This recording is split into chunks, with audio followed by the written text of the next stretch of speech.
Goeiemôre geliefdes. Ek glo en vertrou dat dit goed gaan met u en dat u nog gesond is. Dit is vir my voorreg om vandag weer saam met jou op hierdie platform te kan kuier. Ek wil baie dankie sê. Dankie vir elkeen wat ons finansiëel ondersteun, wat iets in ons kerk se bankrekening inbetaal. Ons waardeer dit opreg.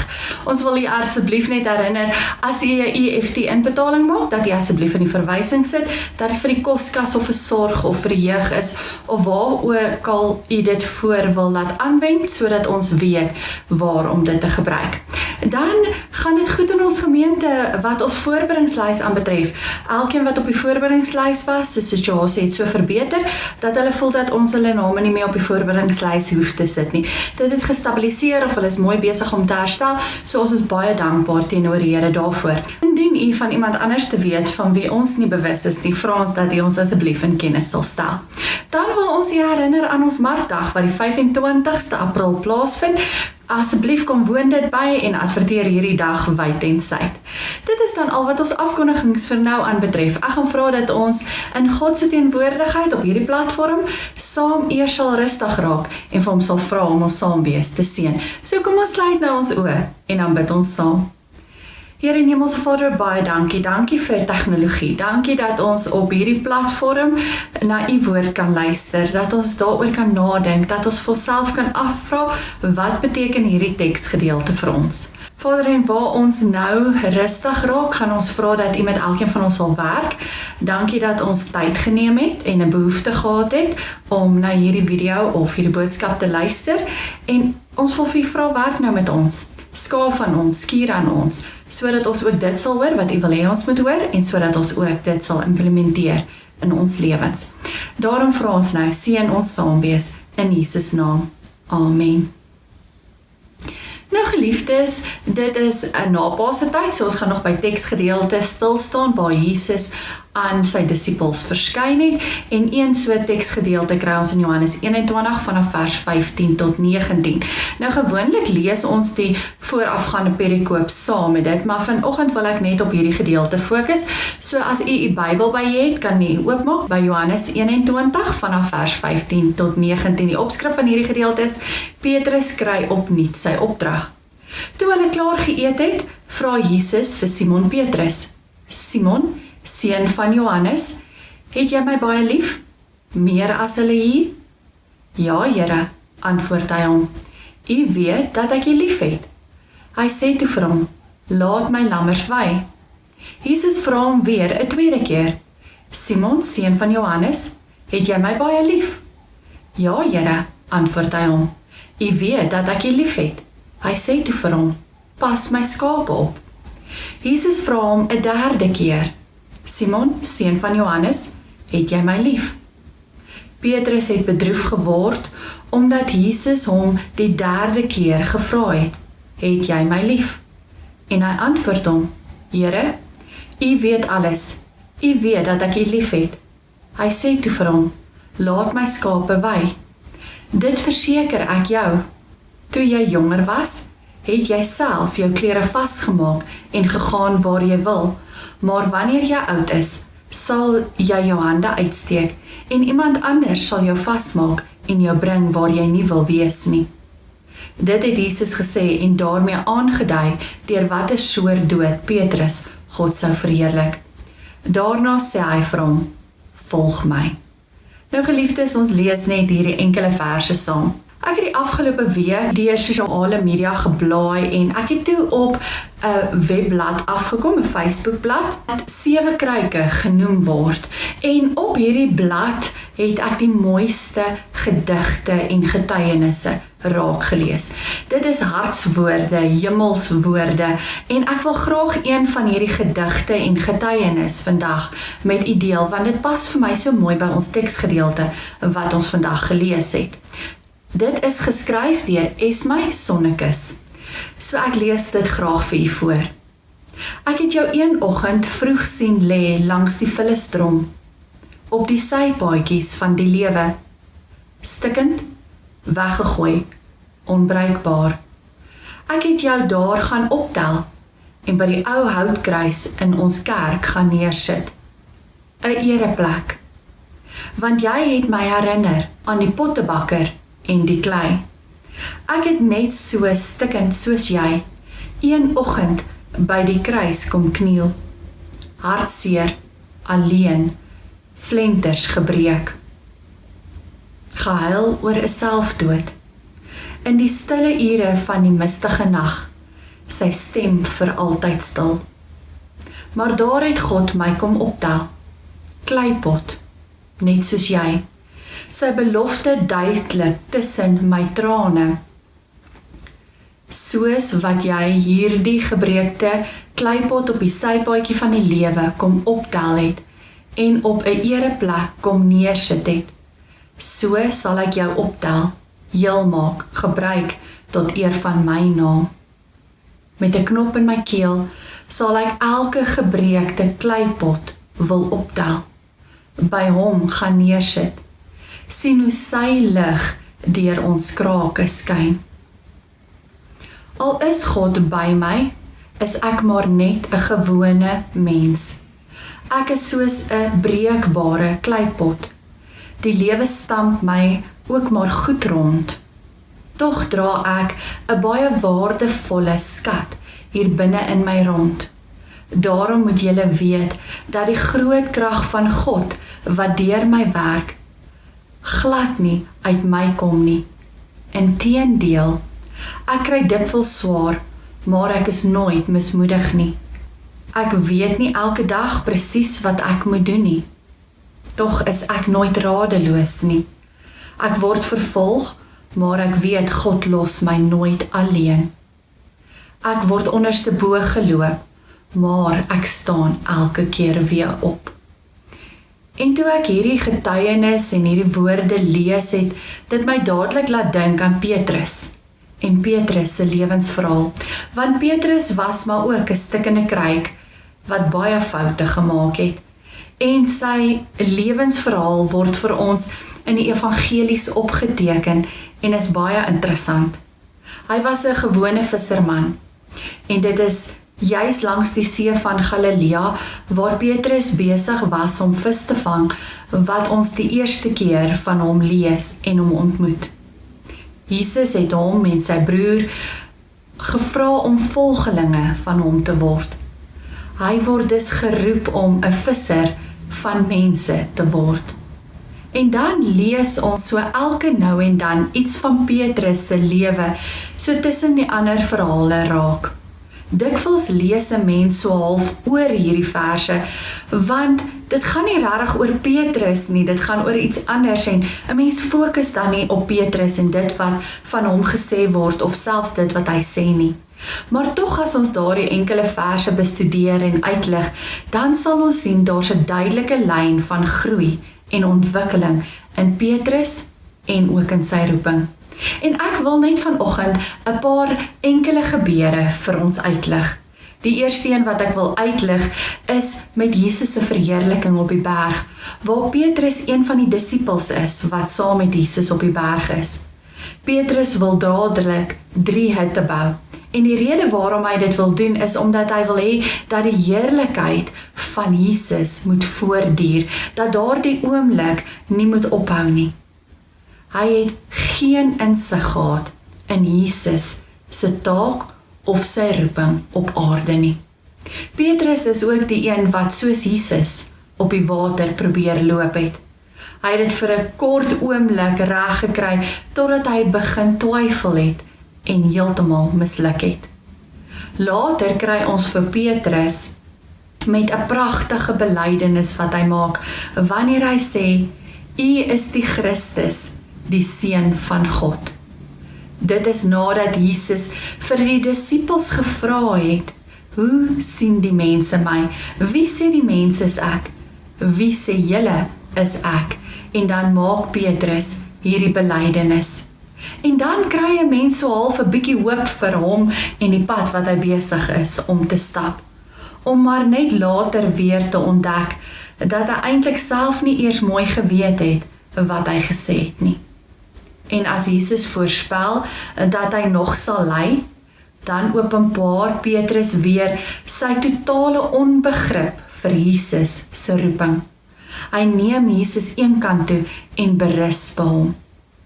As Jesus die disippels se voete was, is Petrus weer eens die een wat vol bravade is, wanneer hy sê, U sal in alle ewigheid nooit my voete was nie. As Jesus hom daarop wys, dan sê hy vir Jesus heeltemal iets anders. Hy sê, Here, dan nie net my voete nie, maar ook my hande en my gesig. Petrus verklaar later dat hy bereid is om saam met Jesus gevange geneem te word of selfs saam met Jesus te sterwe. Dit is wanneer Jesus voorspel dat Petrus hom sal verloon. En as Jesus wel gevange geneem word, dan pluk Petrus sy swaard uit en kap die slaaf se oor af. 'n Baie dapper daad, maar dapperheid wat van korte duur is. Van kort daarna dan verdwyn hy net soos die ander disippels uit vrees van die toneel af. Hy kom wel 'n bietjie nader tydens die verhoor, die aand in die binnehof van die hoëpriester se paleis. Daar lees ons dat Petrus 3 maal ontken dat hy enige iets met Jesus te doen het, of homself ken. Hy het nie net 1 keer nie net 2 keer nie, hy het 3 keer die Here verloon. 3 maal het hy die Here in die steek gelaat, op 'n tyd wanneer hy juis sy lojaliteit en sy ondersteuning nodig gehad het. Ek kan my voorstel hoe Petrus moes gevoel het, toe die haan daardie Vrydagoggend gekraai het.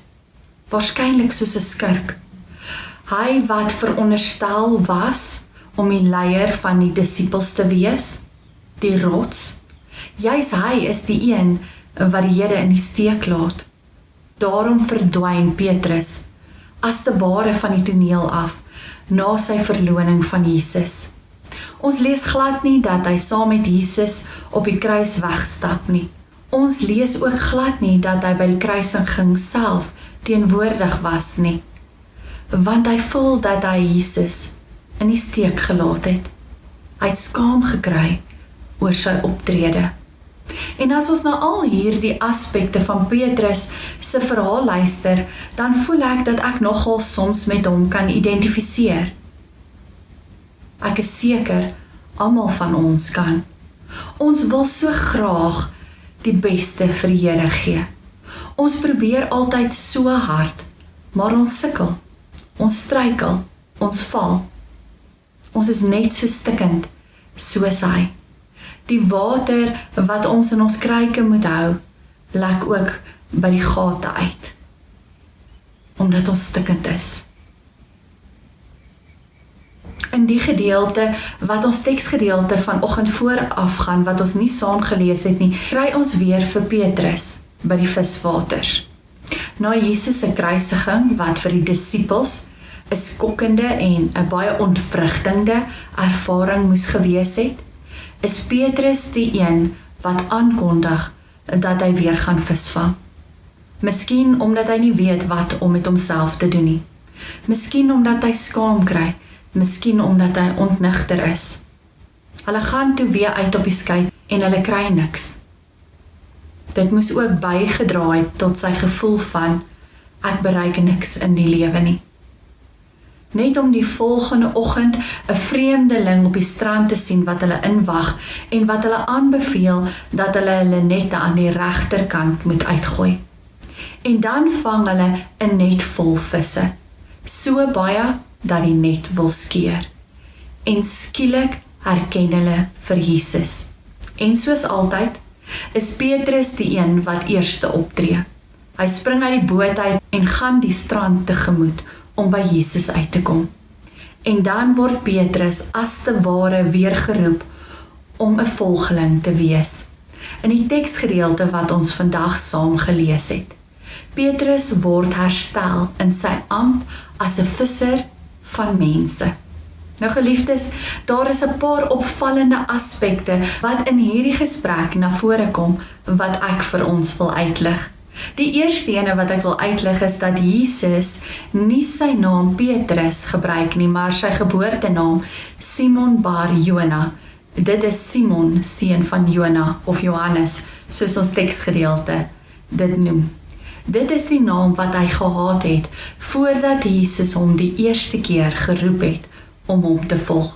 Dit is asof Jesus hier vir hom wil kom sê, kom ons begin van vooraf. Kom ons begin op 'n skoon bladsy. Kom ons begin by die begin.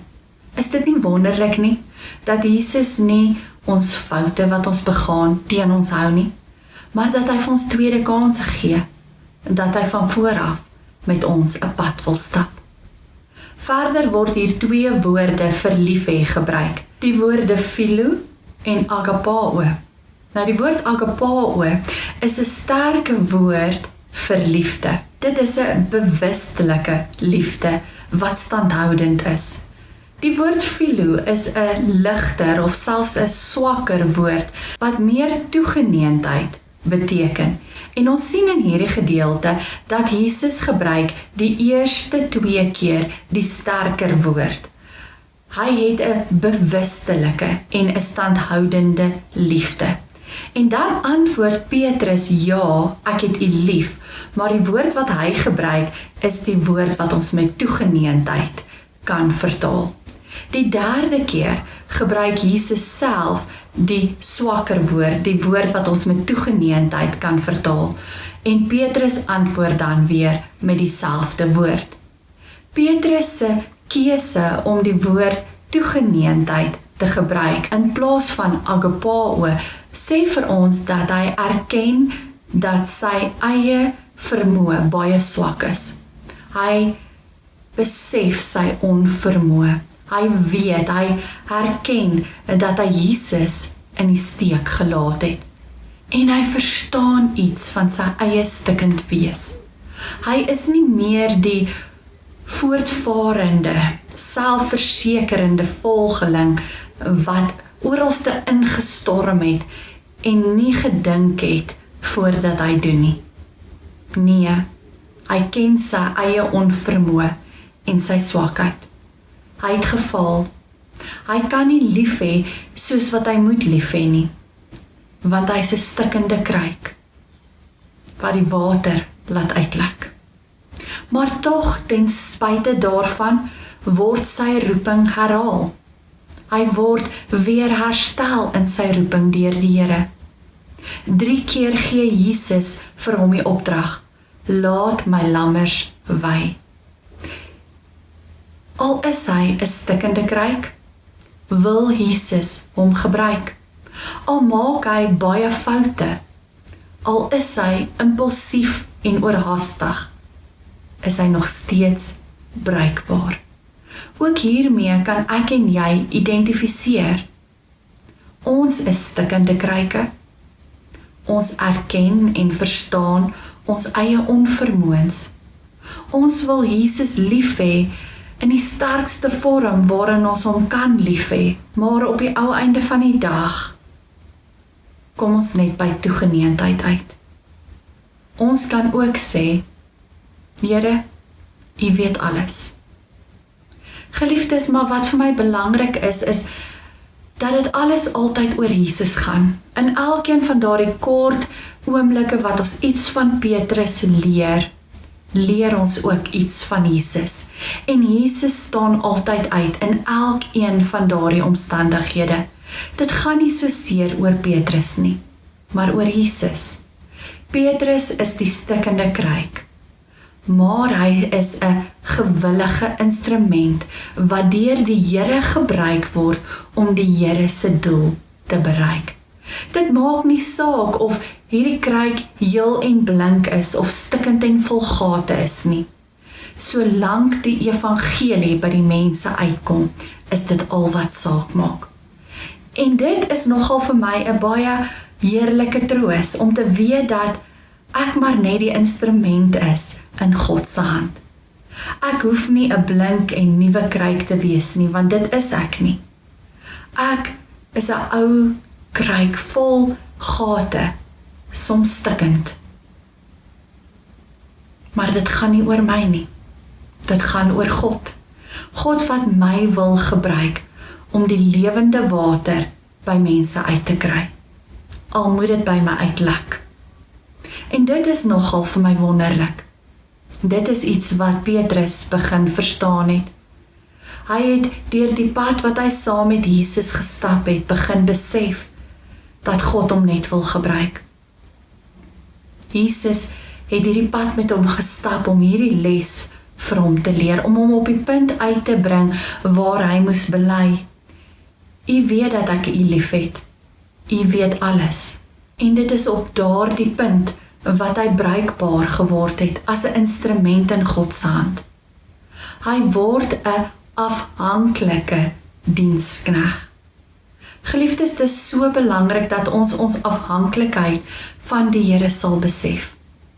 Ons kan nie uitgaan en vir hom gaan werk as ons nie afhanklik is van hom nie. As ons nie weet hoe ons hom nodig het en hoeveel ons hom nodig het nie. Want as ons nie in afhanklikheid van hom leef nie, kan die Gees nie in en deur ons werk nie. Ons lees weer van Petrus in die Nuwe Testament, as ons in Handelinge lees, dat hy uitgegaan het, stikkend soos wat hy is, en die evangelie gaan deel het. Ons lees hoe hy na die heidene toe gegaan het, nadat God hom in 'n gesig daarheen gestuur het. Hy was gehoorsaam en hy het uitgegaan as stikkende kruik en die lewende water aan die heidene gebring. Uit oorlewering weet ons dat Petrus, soos sy meester, gekruisig is vir sy geloof. Petrus was enduit beskikbaar vir God. Maar hy was nie die enigste een nie. Ons lees dit ook van Paulus. Paulus is nog so 'n voorbeeld wat gesnap het dat hy in afhanklikheid van God moet leef, dat hy 'n afhanklike diensknegt moet wees. Waar ek vanoggend hierdie beeld van stikkende kruike gebruik het, gebruik Paulus ook die beeld van 'n erdekruik met 'n skat daarin. In die Bybelse tyd is 'n waardevolle artikel gewoonlik in 'n kruik gebêre. Daar was dit beskerm teen vog of roes of selfs veilig gehou teen stampe en stote. En Paulus erken dat mense die kruike is en die boodskap van Jesus die skat binne mense. Die kruik is maar min werd, maar die boodskap bring lewe. Paulus het verstaan dat ons as mense swak is in ons pogings. En daarom erken hy dat ons sterkte juis in ons swakheid lê. As hy sê, as hy swak is hy sterk. En daarmee bedoel hy dat God juis deur mense wat hulle swakheid, hulle afhanklikheid besef, kan werk. En dit bring my uit by die skat wat binne in ons is. Die inhoud wat ek en jy moet deel. Dit is die boodskap van die opstanding. Dit is die boodskap dat Jesus gesterf het, dat hy opgestaan het en dat hy lewe. Hy het deur sy dood en sy opstanding verlossing vir die wêreld gebring. Hy bring lewe waar die sonde dood gebring het. En dit is die skat binne in ons as kruike. Dit is wat uit ons uit moet uitvloei. Of ons nou heel of stikkende kruike is, dit maak nie saak nie. Hierdie boodskap van redding, hierdie boodskap van hoop, hierdie boodskap van lewe moet uit ons uitvloei of uit ons uitstraal. Dat ons nooit te stikkend is om gebruik te word nie, is 'n feit. Dat God ons kan gebruik net soos ons is om 'n verskil te maak, is 'n feit. Hy soek nie heel kruike nie, hy soek nie perfekte kruike nie, hy soek net gewillige kruike. Petrus het dit geleer, dit verstaan en dit geleef. En vanoggend moet ek en jy dit hoor, dit leer, dit verstaan en dit gaan leef. Amen. Kom ons sluit ons oë en dan bid ons saam. Here en Hemelse Vader, baie dankie dat ons vandag gehoor het dat ons wat swak is, wat sondig is, wat stikkend is, 'n roeping het. Dat ons 'n gebreekte kruik mag wees, maar dat ons nog steeds 'n bruikbare koninkryk mag wees. Vader, en help ons waar ons soms van die toneel af verdwyn soos Petrus, waar ons soms skaam kry oor dit wat ons gedoen het,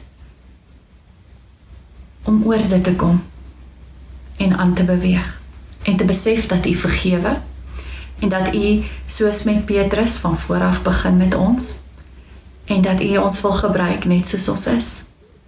En jammer as ons twyfel in ons eie vermoë, jammer as ons dink dat ons nie bruikbaar is nie, jammer as ons nie besef dat U in en deur ons wil werk nie, jammer as ons nie besef dat dit wat ons stikkend gemaak het, juist die ding is wat U kan gebruik om U evangelie met die wêreld te gaan deel.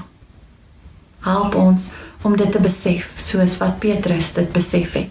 Help ons om te leer dat U by magte is om enigiets in en deur ons te doen. En help ons om beskikbaar te wees, om bruikbaar te wees. Vader, ons sit met hierdie skat binne in ons sit met die lewende water wat uit ons uit moet vloei. Al lek dit net soms uit ons uit, maar dit moet die wêreld daar buite bereik. Die wêreld wat stikkend en seer is. Die wêreld wat hierdie water nodig het. Help ons om dit te deel, ongeag van ons omstandighede, dat ons nog steeds sal uitgaan en 'n verskil sal gaan maak. Dankie dat ons gehoor het dat ons nie perfek hoef te wees nie, dat ons selfs nie in beheer hoef te wees nie. Inteendeel, hoe swakker ons is, hoe minder ons in beheer is, hoe meer kan U in en deur ons werk. Want dis wanneer die Heilige Gees in ons inkom en ons kom sterk maak en vir ons krag gee en ons toerus en ons bruikbaar maak. Leer ons om in afhanklikheid van U te leef. Leer ons om hierdie waarheid te besef en deel te maak van ons lewe. Dankie dat ons dit mag bid, nie net vir ons as individue nie, maar ook vir ons as gemeente. Ons bid dit in U kosbare naam. Amen. Geliefdes, dankie dat ek my gedagtes rondom hierdie teks met U kon deel. Ontvang dan nou die seën van die Here. Here, verlig ons verstand om volgens U woord te leef. Verlig ons oë en die manier waarop ons kyk. Verlig ons monde en die woorde wat daar uitkom. Verlig ons harte en dit wat ons bedink. Here, wees met ons waar ons in die wêreld ingaan en help ons om 'n verskil te maak. Seën ons met U oorvloedige liefde, genade en vrede. Amen. Geliefdes, bly gesond en wees geseënd. Totsiens.